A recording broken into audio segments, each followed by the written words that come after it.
It's not always possible to have your clients and partners working in SignAgent with you. That's why SignAgent has a suite of built-in exporting tools that allow you to create message schedules, location plan PDFs, and folders full of artwork and photos. However, there are lots of situations where you need customized information or reports arranged in a particular format. That's where the Report Builder comes in and will be the topic of this video. To access the Report Builder, click on the Organizational drop-down and select Manage Documents. You'll see a list of reports you've created for this organization. If you or someone else has already created the report you need in another org, you can import it from the My Other Organizations drop-down. If this is your first report, this space will be blank, and we can start by creating a New Document from Template. The Message Schedule Original is a great starting point, as it has the most information included from the beginning.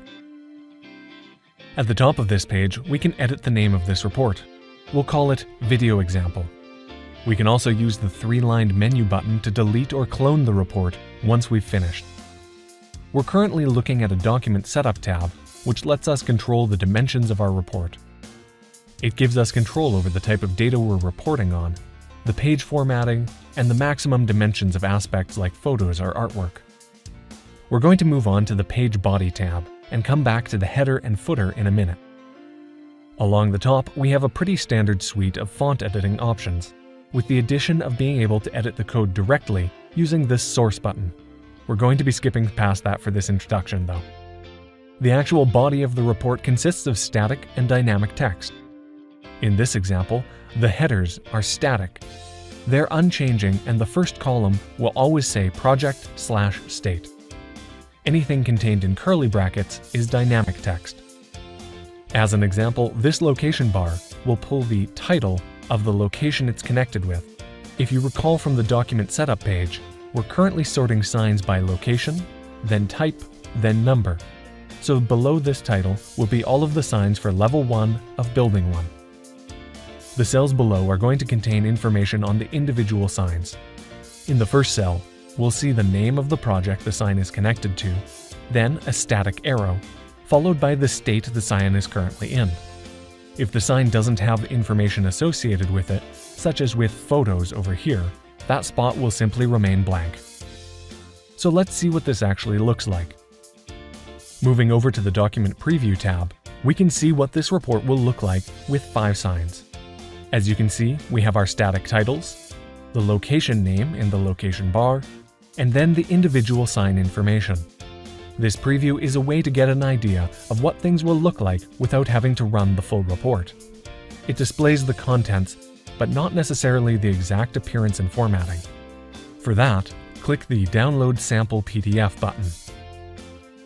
Given that we only see 5 signs, we don't see all of the signs in Level 1, much less Level 2 or other buildings. If you need to test what a specific sign looks like in a report, the document preview, much like all reports, relies on your current visibility filters. We can change what is turned on and off in the left-hand sidebar to affect what shows up in the preview. Changing your visibility settings will return you to your location plans though, so make sure to save your work before making any adjustments. So let's head back to the body of the report. We've obviously got a lot of information that we can pull in with these curly brackets, but where do we find these shortcuts?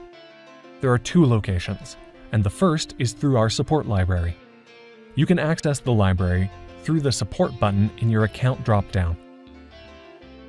This article is titled Report Shortcuts and lists all the default replacement shortcuts. They're broken down by general subject matter with a description of each one. It can be something as simple as a sign ID to something much more complicated, like the most recent 5 comments made on a sign that aren't photos. There's a lot of options in here, but if there's ever information you want that you don't see, let us know. It may be something we can incorporate in the future. Let's copy this last modified day replacement shortcut and add it to the report we're working on. I'm going to add it as another line under Details. When I save and move over to the document preview, we can now see how many days it's been since this sign was last modified. The other place we can find a replacement shortcut is when editing a sign type. Let's move over to the C2 sign type for this organization. In the Fields tab near the bottom, there's a drop-down called Replacements. Here, you can find the replacement shortcut for each individual field in the sign, as well as some of the other ones present in the shortcuts article that we just looked at. Please note that just because we copied this shortcut from the C2 sign type doesn't mean it will only apply to that sign type in the report. If we copy in the message field, every sign with a message field will also have that information show up. Let's add the installation instructions to our report. Coming back to the body editor for this report, we're up against an issue. I want the installation instructions to stand on their own. When it comes to adding or removing cells, the report editor works like a spreadsheet editor. I can right-click and choose an option to insert a column after this one. Let's say that I want to split up the information further. I can change the individual cell as well, which is how we got the effect of multiple headers in the cell to the left. Removing them is also very easy. Alright, let's go back to briefly look at the header and footer tabs. You may have noticed on the Report Shortcut support page that there was a section specifically for headers and footers with a lot fewer options in it. This is because the header and footer aren't tied to a particular sign, and so dynamic text can only contain information that applies to the organization as a whole. We could put a shortcut for project in the header, but this organization has multiple projects. A sign can only be connected to one, but our system has no way to know which project name it should include in this header.